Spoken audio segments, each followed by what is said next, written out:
আসসালামু আলাইকুম ওয়া রাহমাতুল্লাহ। প্রিয় দর্শক, আজকের এই ভিডিওটি হয়তো আপনার হৃদয়ের ভেতরে লুকিয়ে থাকা এক প্রশ্নের উত্তর হয়ে আসবে।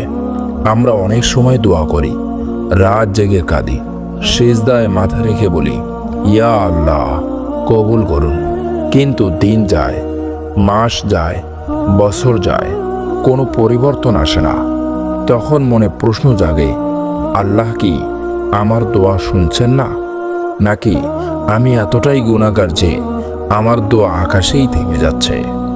আজ আমরা এমন ঘটনার কথা বলবো, এক নবীর দোয়া যা 40 বছর পর্যন্ত কবুল হয়নি। হ্যাঁ, 40 বছর। কিন্তু কেন? একজন নবীর দোয়া যদি বিলম্বিত হয়, তাহলে আমাদের অবস্থান কোথায়? চলুন হৃদয় খুলে শুনি।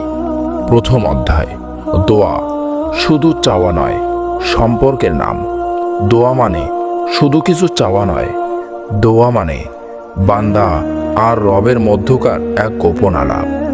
যখন আপনি দোয়া করেন, তখন আপনি পৃথিবীর সব দরজা বন্ধ করে দিয়ে একমাত্র আকাশের দরজায় কড়া নাড়েন। কিন্তু প্রশ্ন হলো, সব দোয়া কি সঙ্গে সঙ্গে কবুল হয়?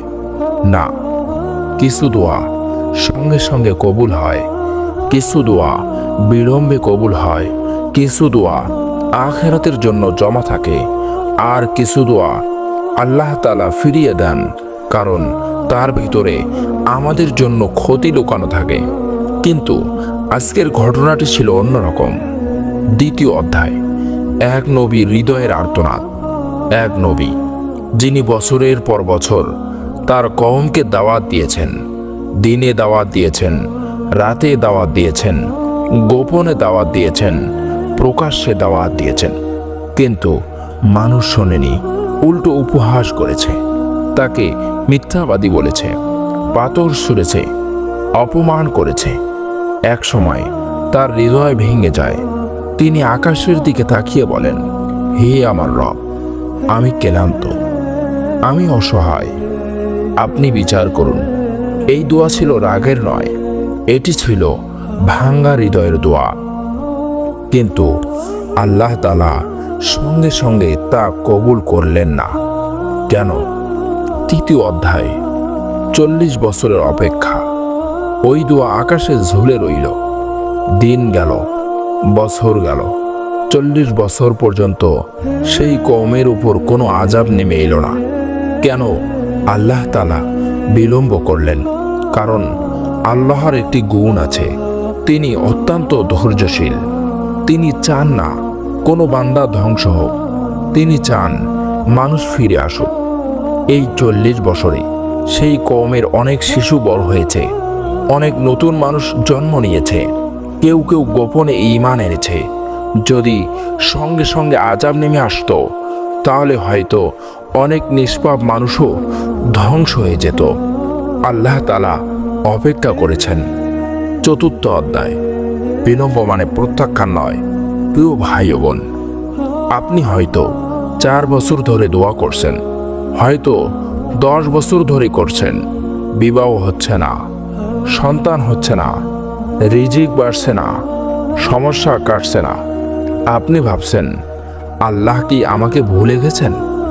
না, যেই রব একজন নবীর দোয়া 40 বছর বিলম্বিত করেন, তিনি আপনার দোয়া শুনছেন না। এটা কি সম্ভব? বিলম্ব মানে না নয়, বিলম্ব মানে অপেক্ষা করো, সময় আসছে। পঞ্চম অধ্যায়, দোয়ার ভেতরের শিক্ষা। এই ঘটনার ভেতরে কয়েকটি গভীর শিক্ষা আছে। নম্বর 1, আল্লাহর সময় আপনার সময়ের মতো নয়। নম্বর 2, আল্লাহ তাআলা জানেন আপনি যা জানেন না। নম্বর 3, দোয়া শুধু ফল পাওয়ার জন্য নয়, ধৈর্য শেখার জন্য। কখনো কখনো আল্লাহ তাআলা দোয়া কবুল করেন না, কারণ তিনি আপনার চরিত্র গড়ছেন। আপনি যদি সঙ্গে সঙ্গে সব পেয়ে যান, আপনার ভেতরের বিনয় হারিয়ে যেতে পারে। কিন্তু অপেক্ষা আপনাকে নরম করে, অপেক্ষা আপনাকে সিজদায় ফিরিয়ে আনে। ষষ্ঠ অধ্যায়, নবীর কান্না। ভাবুন, একজন নবী যার সঙ্গে আল্লাহর সরাসরি যোগাযোগ, তিনি কাঁদছেন, দোয়া করছেন, তবুও উত্তর আসছে না। তবুও তিনি দাওয়াত বন্ধ করেননি, তবুও তিনি নামাজ হারেননি, তবুও তিনি আশা হারাননি। এটাই ছিল তার পরীক্ষা। আপনি কি ভাবেন আপনি পরীক্ষার বাইরে? 7ম অধ্যায়। যখন অবশেষে দোয়া কবুল হলো, 40 বছর পর আল্লাহ তাআলা সিদ্ধান্ত নিলেন এখন সময় এসেছে। তখন আযাব নেমে এলো, বিচার হলো। কিন্তু তখন যারা ঈমান এনেছিল তারা রক্ষা পেল। এই বিলম্বের কারণেই কিছু মানুষ জান্নাতের পথ পেল। সুবহানাল্লাহ। ভাবুন, যদি সঙ্গে সঙ্গে দোয়া কবুল হতো তাহলে হয়তো সেই মানুষগুলো বাঁচত না। 8ম অধ্যায়। আপনার জীবনের সাথে মিল। আপনি হয়তো আজ যে কষ্টে আছেন সেটা আপনার জন্য রহমত হতে পারে। আপনি হয়তো যে বিষয়টা পাননি তা আপনাকে বড় বিপদ থেকে বাঁচিয়েছে। আপনি যে চাকরিটা পাননি তা হয়তো আপনার ঈমান বাঁচিয়েছে। আমরা সীমিত দেখি, আল্লাহ তাআলা পূর্ণ দেখেন। সুবহানাল্লাহ। 9ম অধ্যায়। দোয়া কেন আটকে যায়? কখনো কখনো দোয়া বিলম্বিত হয় আমাদের কারণে। হারাম উপার্জন, অন্যের হক নষ্ট করা, আত্মীয়তার সম্পর্ক ছিন্ন করা, গুনাহে লিপ্ত থাকা, এসব দোয়ার পথে বাধা হতে পারে। তাই শুধু দোয়া নয়, নিজেকে বদলানোও জরুরি। 10ম অধ্যায়। ধৈর্য মুমিনের আসল শক্তি। 40 বছর, এটা কোনো কল্পনা করাই কঠিন। কিন্তু একজন নবী ধৈর্য ধরেছেন। আমরা কি 40 দিনও পারি? আমরা 40 মিনিট দোয়া করে ফল না পেলে হতাশ হয়ে যাই। কিন্তু আল্লাহ তাআলা ধৈর্যশীলদের ভালোবাসেন। আপনার দোয়া আজ কোথায়? হয়তো আপনার দোয়া আজ আকাশে ঝুলছে, কিন্তু তা হারিয়ে যায়নি। ফেরেশতারা তা লিখে রেখেছে। আল্লাহ তাআলা তা শুনেছেন।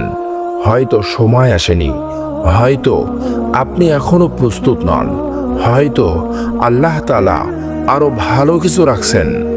আপনি দোয়া বন্ধ করবেন না, কারণ দোয়া কবুল হওয়ার আগেই দোয়া আপনাকে বদলে দেয়। সুবহানাল্লাহ। প্রিয় দর্শক, আজ যদি আপনার চোখে পানি থাকে, জানবেন আল্লাহ তাআলা তা দেখছেন। আজ যদি আপনার দোয়া 10 বছর ধরে ঝুলে থাকে, তাহলে জানবেন আল্লাহ তাআলা আপনাকে ভুলে যাননি। এক নবীর দোয়া 40 বছর অপেক্ষা করেছে। আপনার দোয়া হয়তো আগামীকালই কবুল হবে ইনশাআল্লাহ। তাই সিজদা ছাড়বেন না, রাতের কান্না বন্ধ করবেন না। হয়তো আপনার এই কান্নাই হবে জান্নাতের টিকিট ইনশাআল্লাহ।